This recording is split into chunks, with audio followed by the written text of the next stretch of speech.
Hello बच्चों, let's read this question. The question said that delta H vaporization kilojoule per mole are given for the hydride of halogens.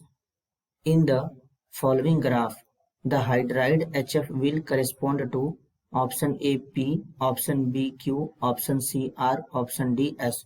Question में बोला गया है delta H vaporisation kilojoule पर मोल में halogen के hydride के लिए इस ग्राफ में गिवन है।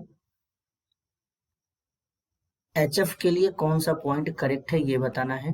4 ऑप्शन गिवन है, चारों में से करेक्ट को आइडेंटिफाई करेंगे। तो सबसे पहले समझेंगे की कॉन्सेप्ट।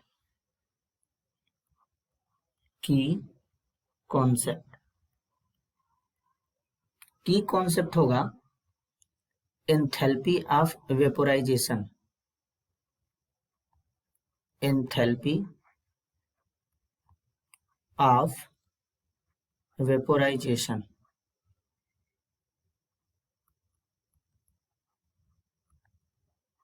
तो सबसे पहले समझते हैं एंथैल्पी ऑफ वेपोराइजेशन कहते किसे हैं।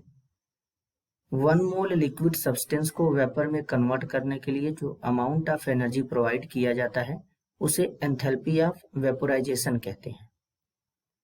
अब हेलोजन का हाइड्राइड गिवन है, हेलोजन के हाइड्राइड को HX से रिप्रेजेंट करते हैं। इसे हेलोजन हाइड्राइड कहते हैं। X के जगह पे यहाँ पे fluorine, chlorine, bromine, iodine present होता है। तो इसका जो हाइड्राइड बनेगा HF, HCl, HBr, HI इस तरीके से बनेगा। अब इनको ग्राफ के थ्रू समझेंगे। यहां पर जो गिवन ग्राफ है, यहां पर ये डेल्टा H वेपोराइजेशन लिखा है। इधर चलेंगे तो इधर डेल्टा H वेपोराइजेशन इंक्रीज होगा और इधर हाइड्राइड। जो हाइड्रोजन फ्लोराइड है HF में हाइड्रोजन बॉन्ड पाया जाता है। हाइड्रोजन बॉन्ड पाए जाने के कारण इसमें HF के ढेर सारे मॉलिक्यूल एसोसिएट होते हैं हाइड्रोजन बॉन्डिंग के थ्रू, जिसके कारण ये लिक्विड स्टेट में पाया जाता है। अब लिक्विड स्टेट में एग्जिस्ट करने पर इसका एंथैल्पी ऑफ वेपोराइजेशन ज्यादा होता है। तो सबसे ज्यादा एंथैल्पी ऑफ वेपोराइजेशन होगा HF का। तो यहाँ पर ये जो P पॉइंट है ये HF यानी हाइड्रोजन फ्लोराइड को रिप्रेजेंट कर रहा है। इसके बाद HCl, HBr, HI में अगर कंपेयर करेंगे एंथैल्पी ऑफ वेपोराइजेशन का, तो मास बढ़ेगा तो मॉलिक्यूलर मास बढ़ेगा तो मॉलिक्यूल हैवी होगा। जैसे HCl, HBr, HI में वांडरवाल फोर्स ज्यादा होता है क्योंकि मॉलिक्यूलर मास बढ़ता है।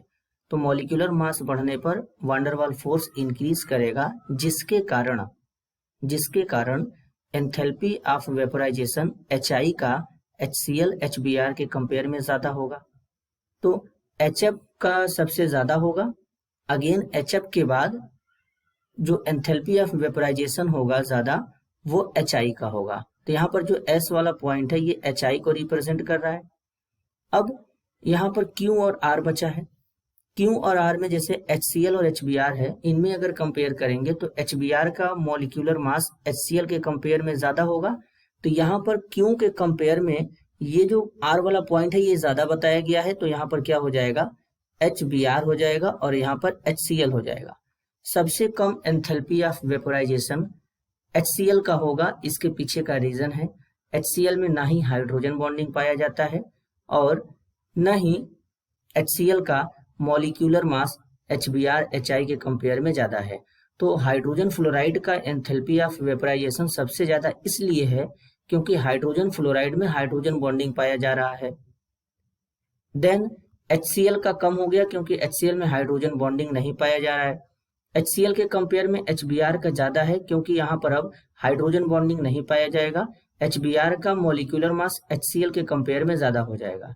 देन HCl, HBr से ज्यादा HI का एंथैल्पी ऑफ वेपोराइजेशन ज्यादा है क्योंकि जो हाइड्रोजन आयोडाइड है इसका मॉलिक्यूलर मास HBr से भी ज्यादा होगा। तो मॉलिक्यूलर मास जितना ज्यादा होगा वांडरवाल फोर्स उतना ज्यादा होंगे, तो एंथैल्पी ऑफ वेपोराइजेशन उतना ज्यादा होगा। तो सबसे ज्यादा HF का होगा। तो यहाँ पर जो HF के लिए पॉइंट है वो है P पॉइंट। तो इसमें करेक्ट ऑप्शन होगा A, P। This is your answer. I hope you understood it well. All the best.